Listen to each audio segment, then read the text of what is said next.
Start sir. साथियों नमस्कार। साथियों, हम लंबे समय से बंगाल इलेक्शन पर कोई वीडियो लेकर के नहीं आए, क्योंकि मैंने आपसे कहा था कि बंगाल इलेक्शन के बारे में आप तब तक कोई प्रेडिक्शन खास नहीं कर सकते जब तक कि इलेक्शन वाला महीना ना आ जाए। याद कीजिए, 6 महीने से मैं कह रहा हूं। हालांकि हमने बंगाल इलेक्शन पर 2 वीडियोस बना करके फेज़ 1 का एनालिसिस करने का प्रयास किया था, जिसको आप लोगों ने काफ़ी सराहा है। फेज़ 2 का भी एनालिसिस हम करेंगे, लेकिन सीटों के बारे में ज़्यादा बता नहीं सकते। जैसा कि आप जानते हैं कि इस समय आप किसी तरह का ओपिनियन पोल, एग्जिट पोल नहीं दे सकते। आचार संहिता लगी हुई है और कार्रवाई हो जाती है। बट हम फिर भी एनालिसिस करने का प्रयास करेंगे जिसमें सीटों का आंकड़ा न दें। बहरहाल, इस समय इलेक्शन क्लियर हो चुका है।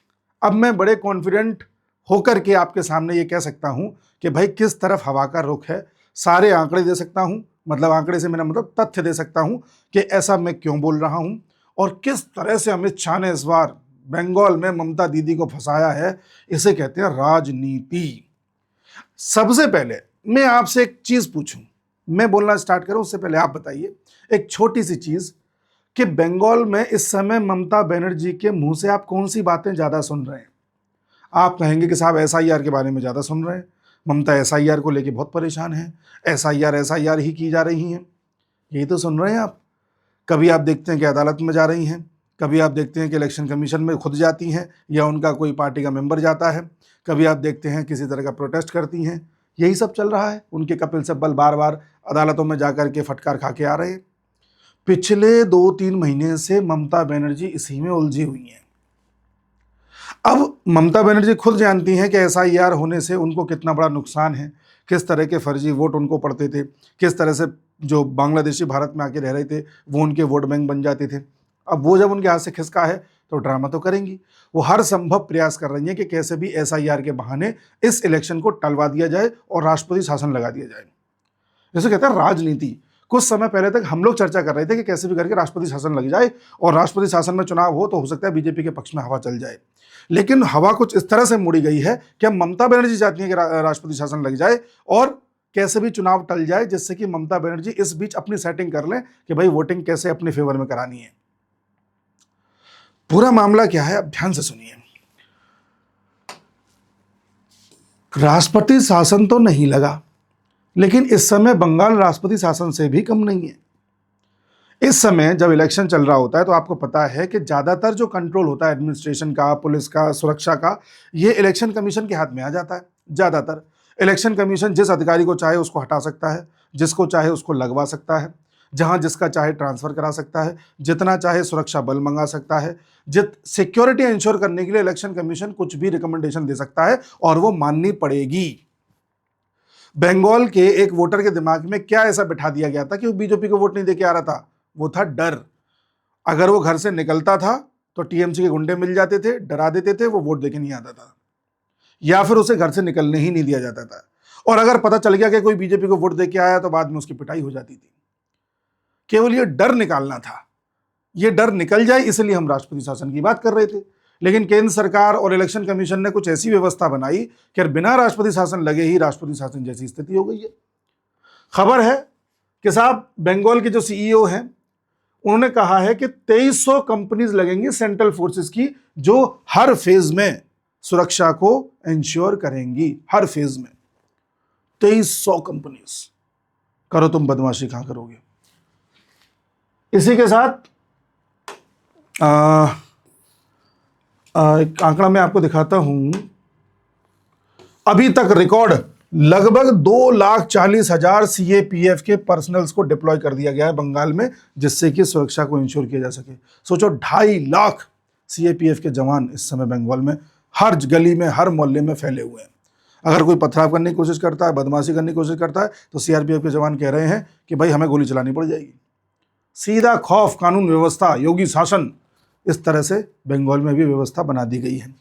अगली बात यह है कि इलेक्शन कमीशन ने भी उन सभी अधिकारियों को हटा दिया जिस पर शक था कि ये ट्रांसपेरेंसी नहीं बरतेंगे। और ऐसे न जाने कितने पुलिस स्टेशन हैं जहां पर अधिकारियों को हटा दिया गया है। बंगाल में पुलिस स्टेशन का हिसाब अलग चलता है। जैसे हमारे यूपी वगैरह में अगर किसी सब इंस्पेक्टर को हटाना है या इंस्पेक्टर को हटाना है तो एसपी हटा सकता है, आईपीएस हटा सकता है। वहां पर उनको हटाने का, लगाने का प्रक्रिया अलग है। ठीक है, वो सब नहीं कर सकते वहां पर। तो इनको और ये जितने भी लोकल पुलिस स्टेशन हैं बंगाल में, ये ज़्यादातर टीएमसी के वर्कर के तौर पे ही काम करते हैं। वो हम सभी देख रहे हैं, उसमें तो कोई छुपी हुई बात नहीं है।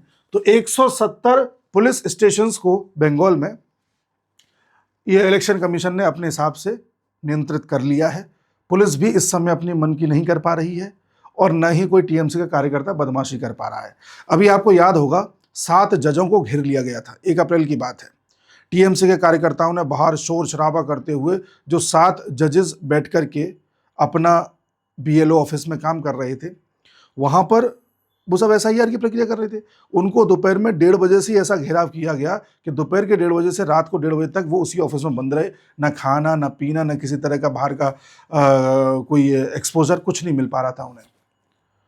ये व्यवस्था देख करके हमारी सुप्रीम कोर्ट भड़क गई और जो एक कार्यकर्ता था टीएमसी के, गाड़ी पर चढ़ करके हंगामा कर रहा था, जो नारे लगा रहा था, जो सबको भड़काने का प्रयास कर रहा था, उसको ऐसा थाने में बंद करवाया, उसकी ऐसी तोड़ाई हुई है। और साथ में चुन चुन करके जो टीएमसी के कार्यकर्ता इस तरह की बदमाशी में साथ दे रहे थे, सबको उठा के अंदर किया। इस समय सीन ये चल रहा है कि आप बंगाल में अगर कोई टीएमसी का कार्यकर्ता या कोई भी बदमाशी करता दिख जाए, बस एक बार सीधे जेल में। करो तुम बदमाशी, कहां से करोगे। सुरक्षा का ये इस समय इंतजाम अपनाया गया है, इसलिए ममता बनर्जी बेचैन है।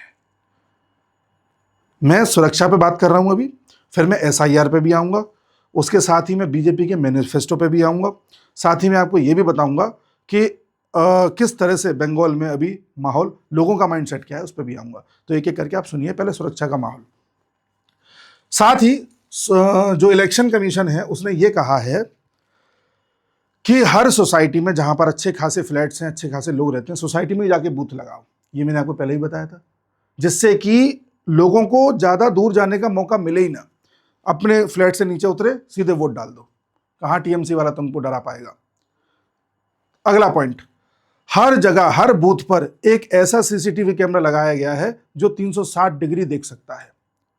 और जहां वोटिंग मशीन है वहां भी सीसीटीवी कैमरा लगाया है कि वो जो जब वोट डालने के लिए आप उस ब्रैकेट में जाते हो, तो अगर एक से ज़्यादा 2 लोग उधर गए तो सेंसर सेंस कर लेगा और तुरंत उस जगह पर वोटिंग कैंसिल हो जाएगी। साथ ही बताया है कि किसी भी बूथ पर वोटिंग में जरा भी दिक्कत हुई तो वहां दोबारा से पोल होगा। और इसके अलावा इलेक्शन कमीशन ने कहा है कि कोई भी पार्टी अपना लोकल, ये नहीं है, देखिए, हाँ, कोई भी पार्टी अपना लोकल सिविक वॉलंटियर डिप्लॉय नहीं कर सकता पोलिंग ड्यूटी के दौरान। होता है ना, जनरली आप पोल करने जाते हो, जब वोट डालने जाते हो तो कुछ पार्टीज के लोग बैठे रहते हैं जो आपको गाइड करते रहते हैं, कुछ लोग अंदर तक चले जाते हैं। ये सब नहीं चलेगा, वो इलेक्शन कमीशन अपने हिसाब से देखेगा। और इसके अलावा ये भी इंश्योर किया गया है कि जैसे एक खबर आती थी कि वोटिंग मशीन पर परफ्यूम लगा दिया जाता था टीएमसी वाले बटन पर, समझ रहे हैं आप, टीएमसी का जो बटन है उस पर परफ्यूम लगा दिया। अगर आप टीएमसी को वोट दे के आए हो तो आपकी उंगली पर भी वो परफ्यूम आ जाएगा, तो सूंघ करके पता लगा लिया जाएगा हाँ तुम टीएमसी को दे के आए हो। अगर नहीं दे के आए हो तो फिर तुम्हारी पिटाई। कुछ ऐसा फॉर्मूला था। इस बार इसको भी पूरी तरह से इंश्योर किया है कि कहीं ये बदतमीजी ना हो, इसलिए ममता परेशान है। तो सिक्योरिटी वाइज तो टेंशन लेनी ही नहीं है। इधर अमित शाह और मोदी जी लगातार कह रहे हैं कि जिन लोगों के साथ भी नाइंसाफी हुई है सबके साथ इंसाफ होगा। संदेश आप समझ रहे हैं। उधर अभी अमित शाह जी ने आज भी प्रेस कॉन्फ्रेंस करी, उसमें बोला है कि किसी को भी डरने की आवश्यकता नहीं है, बिल्कुल निडर होकर के आप वोट दें। और साथ ही अमित शाह जी ने भी कुछ दिन पहले बोला था कि 15 दिन तक मैं बंगाल में बैठा हुआ हूं, सबके साथ खड़ा हूं, किसी को डरने की आवश्यकता नहीं है। तो जब आपका मेन लीडर आपके साथ बैठा हुआ है, खड़ा हुआ है, जो भी है, और 15 दिन तक आपके साथ चुनावी प्रक्रिया में शामिल है, तो डर किस बात का। तो जो कार्यकर्ता हैं उनमें भी जान फूकी जा रही है। अभी एक वीडियो मोदी जी ने अपलोड किया था इंस्टाग्राम पे, जहां पर कुछ कार्यकर्ता उनके साथ एयरपोर्ट तक गए थे, तो मोदी जी उनसे बात कर रहे थे कि महिलाओं का, सभी का वोट इंश्योर करोगे ना। उन्होंने कहा हाँ सब करेंगे। तो इससे कार्यकर्ताओं में जान जब आ जाती है, उन्हें लगता है कि हमारे पीछे हमारे लीडर खड़े हैं, टेंशन लेने की आवश्यकता नहीं है, तब कार्यकर्ता और मजबूती से लेकर के जाते हैं वोटर को और वोट डलवाते हैं। हालांकि आप अभी भी बंगाल में लोगों से पूछेंगे कि साहब आप किसको वोट देना चाहते हैं, तो कुछ लोग अभी भी डर के मारे बोल देंगे कि हम तो टीएमसी को देना चाहते हैं, पर अंदर ही अंदर वो बीजेपी को देना चाहते हैं। थोड़ा डर निकलते निकलते टाइम लगता है।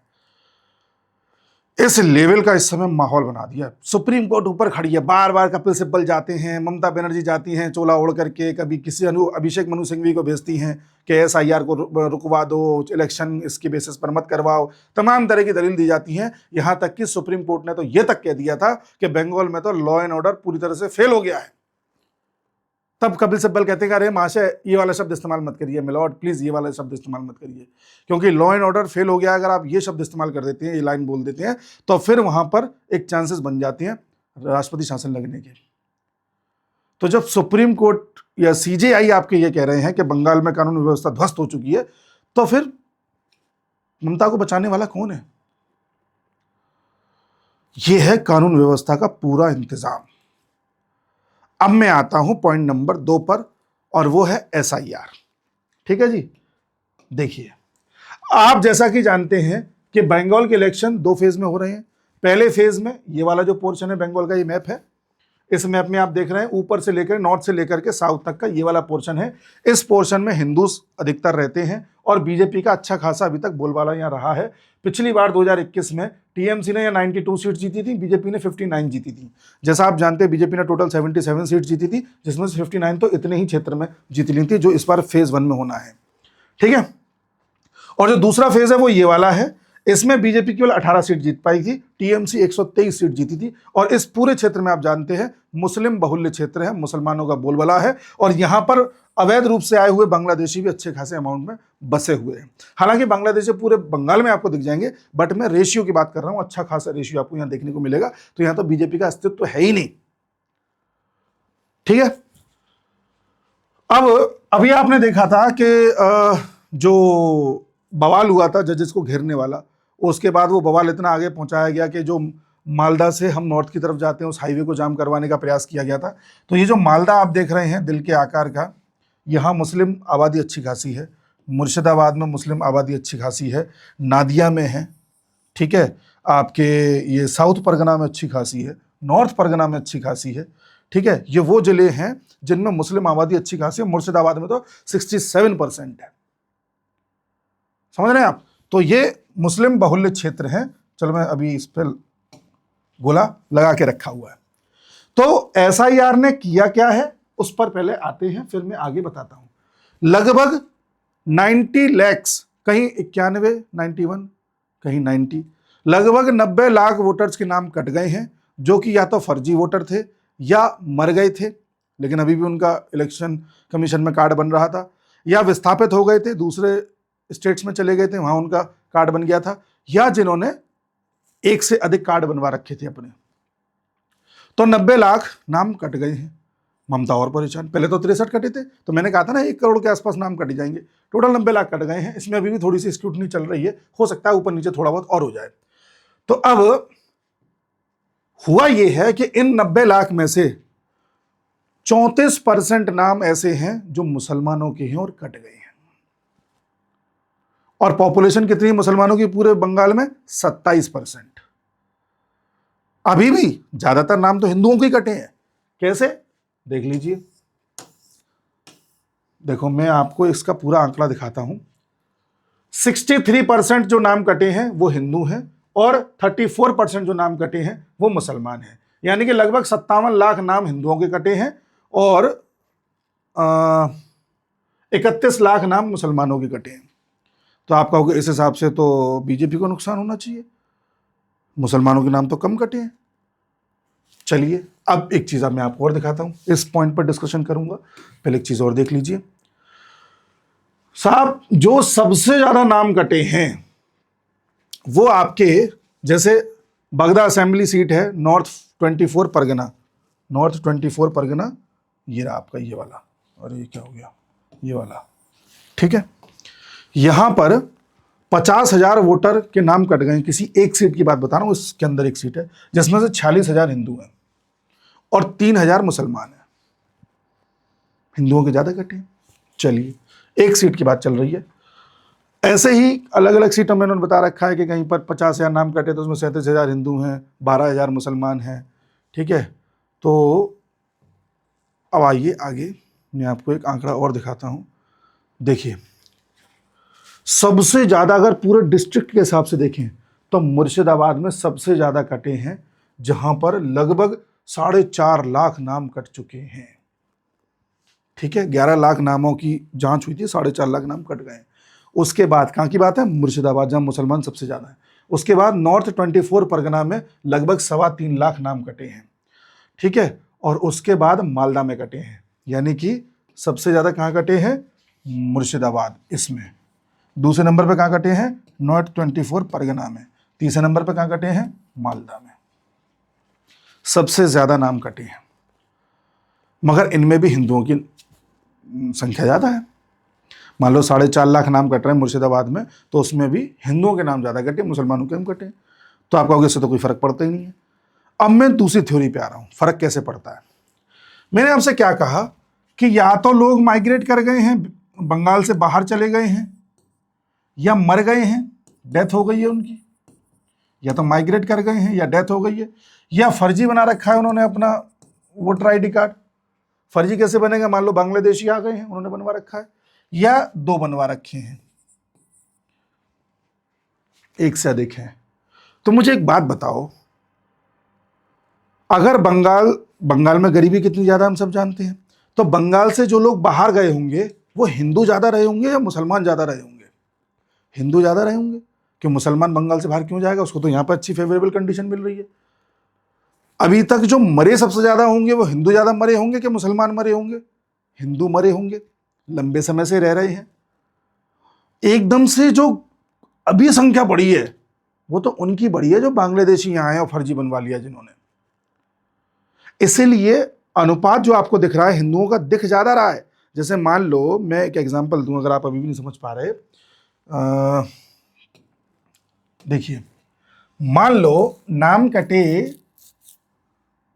100, इन 100 में से 60 नाम कटे हिंदुओं के और 40 नाम कटे मुसलमानों के, एग्जाम्पल ले लो।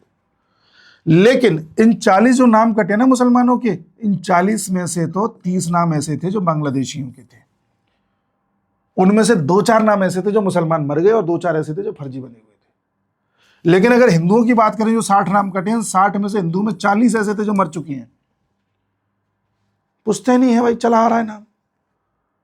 बाकी 10-15 ऐसे हैं जो यहां से चले गए, माइग्रेट कर गए, जो 10-5 जो और बच्चे थोड़े बहुत, उनके फर्जी बने हुए हैं। समझ रहे हो ना आप बात को? इसीलिए आपको हिंदुओं के वोटिंग में जो नाम कट गए इसका असर ज्यादा देखने को नहीं मिलेगा। अब आइए एक और पहलू पर। दूसरा पहलू जो अगला है वो ये है कि अगर आप पहले फेज के चुनाव को देखें तो पहले फेज के चुनाव में ये वाला जो पोर्शन है पूरा, ये जो देख रहे हैं, इसमें बीजेपी ने अच्छी खासी सीट्स जीती थी। ठीक है, 58 सीट जीती थी। और इनमें आप देख रहे हो 52 सीट्स ऐसी हैं जिस पर बहुत कम मार्जिन है, बहुत कम मार्जिन है। 5 से 10% सीट ऐसी, 5 से 10% वाला मार्जिन वाली सीट 39 है। तो अगर यहां, और इसमें ज्यादातर जो कम मार्जिन वाली सीट जीती है वो टीएमसी ने जीती है। तो अगर यहां टीएमसी के एग्जाम्पल टीएमसी के अगर मान लो 15% मुसलमानों के नाम भी कट गए तो टीएमसी इन सब सीटों को हार जाएगी। लेकिन बीजेपी के अगर यहां 30% हिंदुओं के भी नाम कट गए तो बीजेपी को फर्क नहीं पड़ेगा, क्योंकि बीजेपी ने यहां जो सीटें जीती हुई हैं अच्छे अंतराल से जीती है, बहुत कम सीटें ऐसी हैं जो कम मार्जिन से जीती हैं। तो किसी सीट पर अगर मान लो 1000 मुसलमानों के नाम कट गए और 5000 हिंदुओं के नाम कट गए, तो ये 1000 मुसलमानों के नाम कटना टीएमसी को हरवा देगा, बल्कि 5000 हिंदुओं के नाम कटना बीजेपी को फर्क नहीं पड़ेगा। ऐसे ही यहां पर आ जाओ सेकंड फेज में, जो पूरा मुसलमानों से युक्त क्षेत्र है, यहां पर मुसलमानों के नाम कटे अच्छी खासी तादाद में, मल्टीपल पार्टीज हैं, मुसलमानों के नाम भी कट गए हैं, कई सारी पार्टीज लड़ रही हैं, ओवैसी है और आपके वो हैं, वो मैं नाम भूल गया, जो अपनी यहां पर एक पूरी बाबरी मस्जिद बनवा रहे थे, ये लोग अपनी अपनी पार्टी लड़वा रहे हैं। तो हर हाल में नुकसान ममता का ही है। और यहां पर आप देख रहे हो सब की सब सीटें ऑलमोस्ट देखा जाए तो ममता बनर्जी ने ही जीत रखी है, उन्हीं की पार्टी ने जीत रखी है। तो यहां अगर थोड़े बहुत हिंदुओं के नाम कट भी जाएंगे तो बीजेपी को फर्क क्या पड़ना है, ममता को वैसे ही फर्क पड़ जाएगा बहुत ज्यादा। इसीलिए एसआईआर के लिए ममता रो रही है, एसआईआर रोक दो, एसआईआर रोक दो। यही तो वोट्स थे जो मुझे जिता रहे थे। ठीक है जी। ओवरऑल अगर मैं बात करूं तो 95 सीट्स ऐसी हैं पूरे बंगाल में जहां जीत का मार्जिन 5,000 वोट से भी कम है।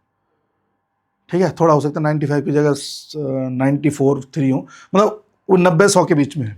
ठीक है, तो यहां तुम हिंदुओं के कितने भी कम कर लो, फिर सॉरी इस पूरे को ही लो, यहां तुम हिंदुओं के अच्छे खासे कम कर लो तब भी बीजेपी का आंकड़ा बढ़ना ही है। लेकिन ममता के थोड़े से भी तुमने मुसलमान कम करे तो ममता सब हार जाएगी सीटें यहाँ की। और यहां के तुम हिंदुओं के नाम काट लो तब भी बीजेपी को, मतलब यहां बीजेपी पहले जितनी सीटें जीती थी, यहां बीजेपी 18 सीट जीती थी, हो सकता है इस बार 20 जीत पाए, हो सकता है 25 जीत पाए, लेकिन ममता को खतरा ज्यादा है। बीजेपी को जो होना है फायदा ही होना है, ममता को जो होना है वो नुकसान ही होना है। ये कहने का अर्थ है, समझ गए ना आप? शायद मैं समझा पाया हूं।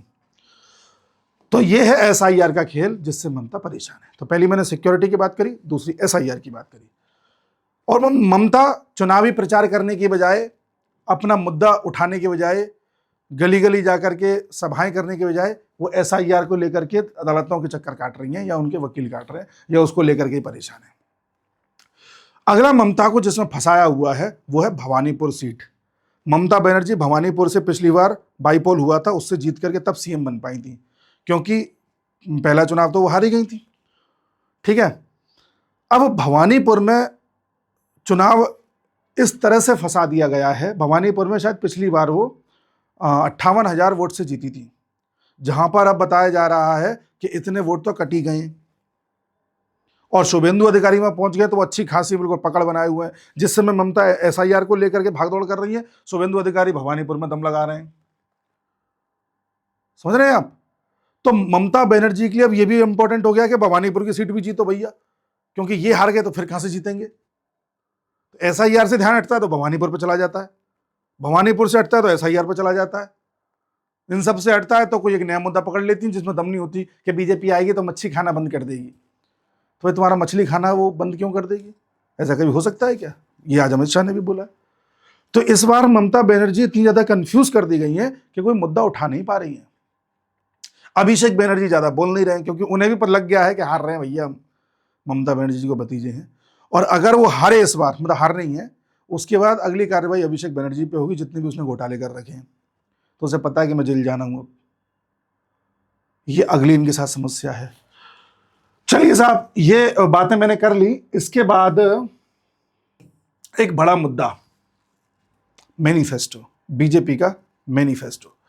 ममता बनर्जी ने भी अपना मैनिफेस्टो जारी किया, जिसमें उन्होंने बांग्ला भाषा में भी जारी किया था। उसे बोला गया है इश्तिहार।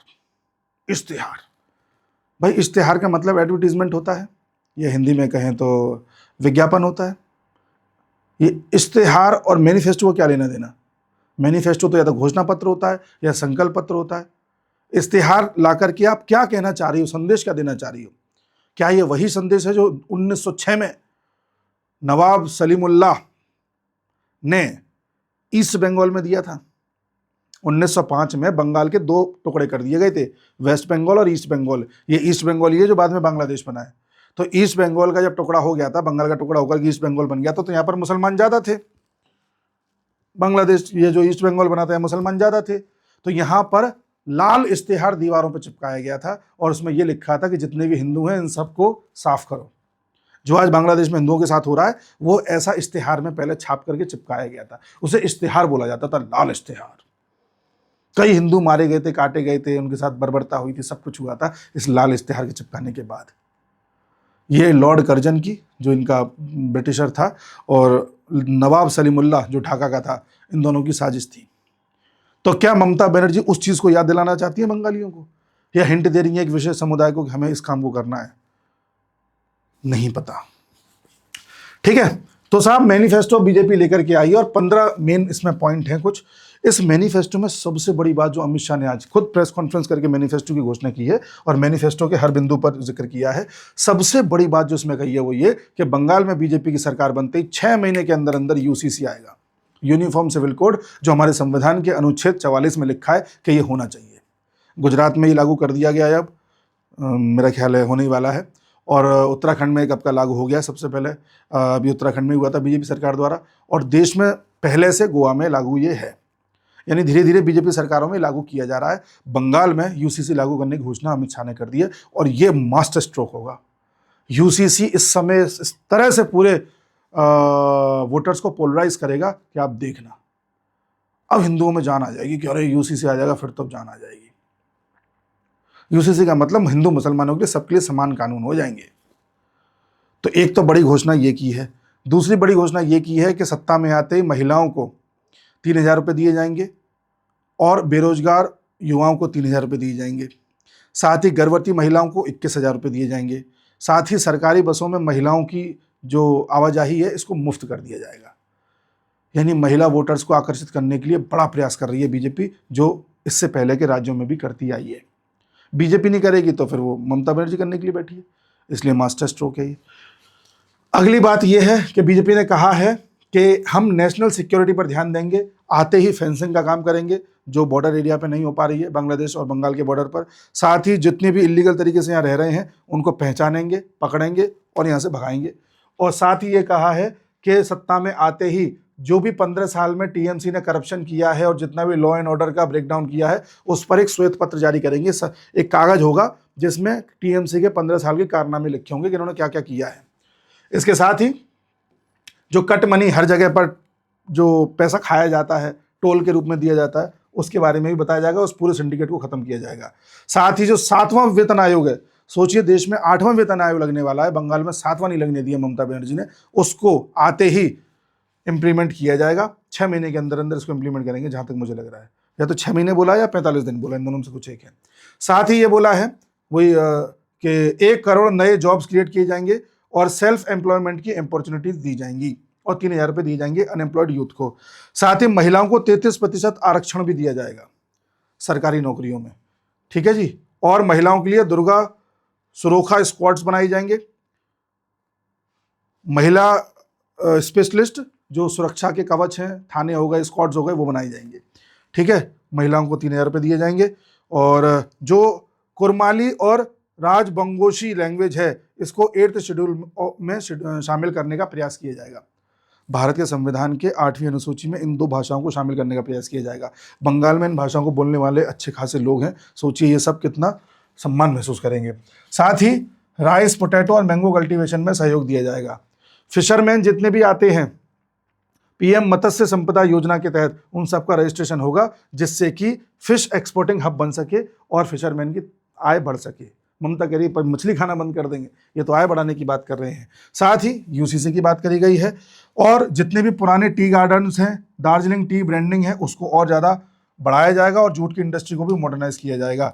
इसके साथ ही केंद्र सरकार की कुछ योजनाएं जो वेस्ट बंगाल सरकार ने लागू नहीं होने दी थी, जैसे आयुष्मान भारत योजना, ये लागू ही नहीं होने दे रही थी वो। ऐसे ही किसान निधि सम्मान योजना जिसमें किसानों को साल के 6,000 रुपये मिलते हैं, वो टाइम से मिल ही नहीं पाते हैं, वहाँ कईयों को मिल ही नहीं रहे हैं।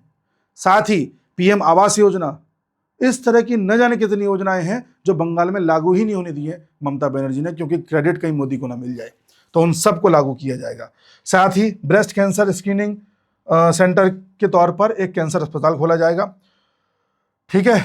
HPV वैक्सीनेशन फ्री करी जाएगी। एम्स, IIT, IIM बनाए जाएंगे नॉर्थ बंगाल में, ठीक है। वंदे मातरम म्यूजियम बनाया जाएगा एक। और साथ ही enact a law insuring freedom of religious practices को इंश्योर किया जा सके, इसका भी प्रयास किया जाएगा। बंगाल को वो पहचान दी जाएगी जो एक ज़माने में हमारे देश में हुआ करती थी बंगाल की। आपको पता, अंग्रेजों से पहले जब हमारे देश में दूसरे लोगों का आक्रमण नहीं था तो पूरी दुनिया का 25% GDP भारत कंट्रीब्यूट करता था, और भारत के भी 25% में 24% GDP बंगाल की तरफ से आती थी। लेकिन आज बंगाल का क्या हाल कर दिया है हम सब देख रहे हैं। तो ये मास्टर स्ट्रोक है। यूसीसी देखना बहुत बड़ा गेम खेलने वाला है इस पूरे इलेक्शन कैंपेन में।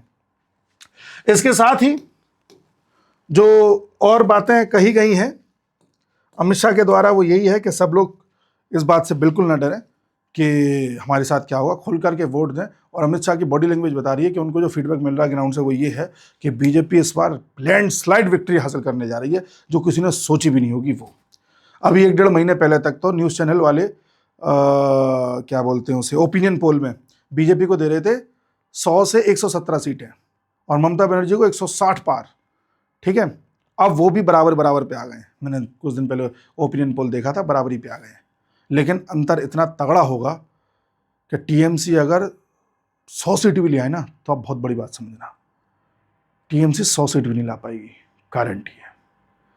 उम्मीद है मैं इस पूरे फ्रेम को समझा पाया हूँगा, किस तरह से इलेक्शन चल रहा है, किस ओर जा रहा है और बंगाल की जनता क्या महसूस कर रही है, आप ये समझ पा रहे होंगे।